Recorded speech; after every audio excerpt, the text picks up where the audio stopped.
Brought you by LIC। LIC से मिले बीमे की रकम ने ही मेरे नए काम की शुरुआत को मुमकिन बनाया। LIC हर पल आपके साथ।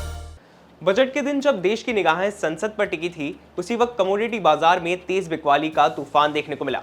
बजट पेश होते ही सोना और चांदी ऐसे टूटे कि निवेशकों के साथ साथ आम खरीदार भी चौंक गए। नमस्कार, मैं हूं चिराग ठाकुर और आप देख रहे हैं बिस्तक। आज के कारोबार में चांदी 1.36 लाख रुपए प्रति किलो तक लुढ़क गई, जबकि सोना 30,000 रुपए प्रति 10 ग्राम तक टूट गया। वायदा बाजार में चांदी फिसलकर 2.66 लाख रुपए प्रति किलो और सोना 1.46 लाख रुपए प्रति 10 ग्राम के आसपास आ गया है। दरअसल बजट वाले दिन आई इस गिरावट की जमीन पहले से तैयार थी। पिछले 2 दिनों में सोने और चांदी की कीमतों में जो जबरदस्त उथल पुथल देखने को मिली, उसने बाजार का पूरा समीकरण बदल दिया।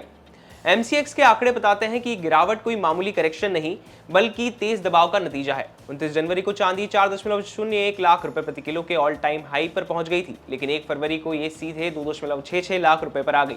यानी महज 2 दिनों में चांदी के भाव में करीब 34% तक की बड़ी गिरावट दर्ज की गई है। सोने की बात करें तो 29 जनवरी को सोना 1.69 लाख रुपए प्रति 10 ग्राम तक पहुंच गया था, लेकिन अब वायदा बाजार में ये 1.38 लाख रुपए के आसपास कारोबार कर रहा है। आंकड़ों के हिसाब से देखें तो सिर्फ 2 दिनों में ही सोने की कीमतों में 30,000 रुपए से ज्यादा की गिरावट आ चुकी है। हालांकि बजट के दिन सराफा बाजार बंद रहा, लेकिन इससे पहले 30 जनवरी को ही चांदी 40,000 रुपए और सोना करीब 9,500 रुपए सस्ता हो चुका था। India Boolean and jewellers association IBJA के मुताबिक सराफा बाजार में 24 कैरेट सोने का भाव 1.65 लाख रुपए प्रति 10 ग्राम और चांदी 3.3 लाख रुपए प्रति किलो के स्तर पर आ गई थी। अब बात करते हैं कि ये तेज गिरावट आई क्यों।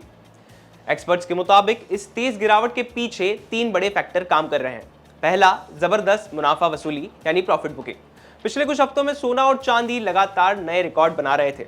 ऐसे में जिन निवेशकों ने निचले स्तरों पर खरीदारी की थी, उन्होंने ऊंचे भाव देखकर मुनाफा निकालना शुरू कर दिया। जैसे ही बड़े खिलाड़ियों की बिकवाली बढ़ी, बाजार में दबाव तेज हो गया और कीमतें फिसलने लगी। दूसरा, फिजिकल डिमांड में गिरावट। जब दाम बहुत ज्यादा बढ़ जाते हैं तो आम ग्राहक और ज्वेलरी इंडस्ट्री खरीदारी से पीछे हट जाती है। शादी विवाह की खरीद टलने लगती है। इंडस्ट्रियल यूज भी धीमा पड़ता है। इससे फिजिकल डिमांड कमजोर होती है और इसका सीधा असर कीमतों पर पड़ता है। तीसरा फैक्टर है मार्जिन मनी का खेल। इस पूरी गिरावट की सबसे अहम और तकनीकी वजह है मार्जिन मनी का बढ़ना। दरअसल शिकागो मर्केंटाइल एक्सचेंज यानी CME ने कॉपर के बाद अब सोने और चांदी पर भी मार्जिन बढ़ा दिया है। सोने पर मार्जिन 6% से बढ़ाकर 8%, चांदी पर मार्जिन 11% से बढ़ाकर 15% कर दिया गया है। अब बात करते हैं कि इस मार्जिन के बढ़ने से दाम क्यों टूटते हैं। दरअसल कमोडिटी बाजार में ट्रेडिंग के लिए पूरा पैसा नहीं देना पड़ता, बल्कि एक हिस्सा मार्जिन या सिक्योरिटी के तौर पर जमा करना होता है। अब जब एक्सचेंज मार्जिन बढ़ा देता है तो ट्रेडर्स को अपनी पुरानी पोजीशन बनाए रखने के लिए अतिरिक्त पैसा लगाना पड़ता है। जिनके पास तुरंत कैश नहीं होता, वो मजबूरी में अपनी होल्डिंग बेचते हैं। जब एक साथ बहुत सारे लोग बिकवाली करने लगते हैं तो बाजार में सेलिंग प्रेशर बढ़ जाता है और दाम ताश के पत्तों की तरह बिखरने लगते हैं। एक्सपर्ट्स का मानना है कि मार्जिन बढ़ने का असर शॉर्ट टर्म में बाजार पर बना रह सकता है। कीमतों में अभी तेज उतार चढ़ाव देखने को मिल सकता है, लेकिन लॉन्ग टर्म निवेशकों के लिए सोना और चांदी अब भी सुरक्षित निवेश माने जा रहे हैं। यानी गिरावट डराने वाली जरूर है, लेकिन ये पूरी तरह से बाजार की कमजोरी का संकेत नहीं है।